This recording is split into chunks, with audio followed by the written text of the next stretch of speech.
আজকে তো ধরেন যখন এই ১০ দলের আসনগুলো ২৫৩ আসন ঘোষণা করা হলো, ৪৭টা ফাঁকা রাখা হলো। আপনারাও আগামীকালকে সংবাদ সম্মেলন ডেকেছেন। আসলে আপনারা কি জোটে থাকছেন কিনা? আমি অবশ্য বেশ কয়েকজনের সাথে কথা বলেছি আপনাদের। আপনারা হয়তোবা জোটে থাকছেন না বা জোট না সমঝোতায় থাকছেন না। আচ্ছা, ওই সিদ্ধান্তটা আমরা চাচ্ছি কি আগামীকাল প্রেস ব্রিফিং এর মাধ্যমে স্পষ্ট করবো ইনশাআল্লাহ। মানে এবং তারপরে যদি আমাদের অবস্থাটা আমাকে একটু এখন আমরা এর আগে যোগাযোগ বিচ্ছিন্ন হয় নাই, তারা এমনি কথাবার্তা যোগাযোগ এগুলো রাখতেছে। আর আমাদের চিন্তা ভাবনা করতেছে, আমাদের প্রত্যেকটা ফোরামে আলোচনা হয়েছে। আমাদের মজলিসে আমেলা, শুরা, সাদারাত, উপদেষ্টা কোনো বাদ নাই। সর্বশেষ হলো আমাদের শীর্ষ পর্যায়ের দেশের ওলামায়ে কেরাম, তাদের সঙ্গে মত বিনিময় হয়েছে। খুলনা, ঢাকা, চট্টগ্রাম, তারপরে ময়মনসিংহ, বড় বড় আলেমদের সঙ্গে মত বিনিময় হয়েছে। তো তাদের মতামত কি আসে এটা আগামীকাল আমরা জানাবো প্রেস ব্রিফিংয়ের মাধ্যমে, আমাদের অফিসে হবে। তা তো ভাই, আমি গত আপনার শুরা বৈঠকে, আমেলা বৈঠকে, আমেলা বৈঠকের বাইরে ছিলাম। হয়তোবা দু একজনের সাথে কথা বলা সম্ভব হয়েছে। শুরা বৈঠকে রামপুরাতে আপনাদের হয়েছে, সেখানেও গিয়েছি আমি। রাত্রে ১টা পর্যন্ত সেখানে ছিলাম। আপনাদের ১টার পরবর্তীতে সেখানে এটা শেষ হয়েছে।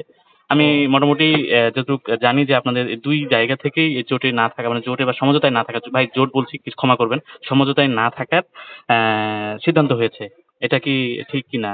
সিদ্ধান্ত বলে আমরা তো সরাসরি মতামত সংগ্রহ করছিলাম। হ্যাঁ। মতামত সংগ্রহ করে ওইখানে সিদ্ধান্ত দেই নাই আমরা। আমরা আচ্ছা। পরবর্তীতে আলোচনা করেছি আমরা সামনে কত কিভাবে বাড়বো। তার একটা অংশ আজকে হয়ে গেল, সেটা হলো শীর্ষ পর্যায়ে ওলামায়ে কেরামের সাথে মত বিনিময় করলাম। আমরা যে অবস্থায় রওনা করেছিলাম, যাত্রা শুরু করেছিলাম, ইসলাম দেশ মানবতার সাথে ইসলামের কল্যাণে ইসলামের পক্ষে একটা বাক্স দেওয়া হবে, এইটুকু টোটাল ছিল, আপনারা জানেন তাই না? জি। তা পরবর্তীতে বিভিন্ন কারণে কারো হয়তো অসতর্কতা বা কারো উদ্দেশ্য প্রণোদিত হোক, সেই অবস্থানটা আসলে নাই বা ছিল না। হ্যাঁ, যে একচ্ছত্র ভাবে ইসলামের একটা হোক, বাক্সের মাধ্যমে দেশের একটা আমূল পরিবর্তন হোক। হ্যাঁ, এটাই আমাদের উদ্দেশ্য ছিল। জি। আসন কে কত পাইলো না পাইলো এটা তো মুখ্য বিষয় না, কারণ আসনের জন্য আবার রাজনীতি করলে তো বহু আসনের প্রস্তাব ছিল, এখনো চলমান।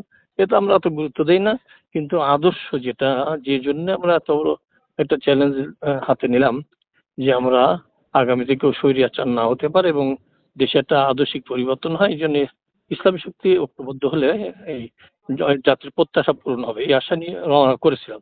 অনেক দূর অগ্রসর হয়েছিলাম, যেটা আপনারা লক্ষ্য করেছেন। পরবর্তীতে ওই যে লক্ষ্য এবং উদ্দেশ্যে রওনা করেছিলাম, বেশ খানিকটা আমরা এখানে ঘাটতির নজরে এসেছে।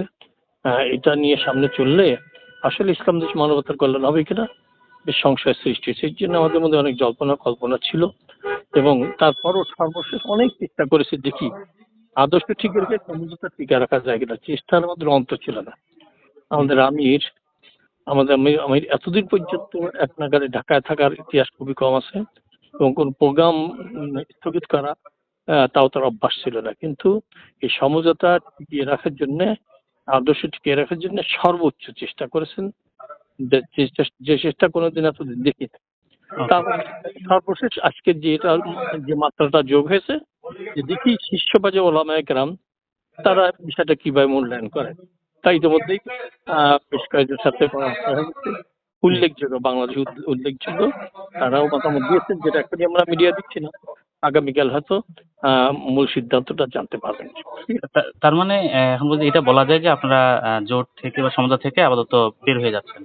না, এটা এখনই বলার মতো অবস্থা হয় নাই, যেহেতু না ভাই, এটা আমি তো যেহেতু করছি না, সেজন্য আপনার কাছ থেকে আমি ক্লিয়ার হতে চাচ্ছি আমার নিজের থেকে। যেহেতু একটা কমিটমেন্ট করছি, এই জন্য এখনই আমরা স্পষ্ট বলতে পারছি না।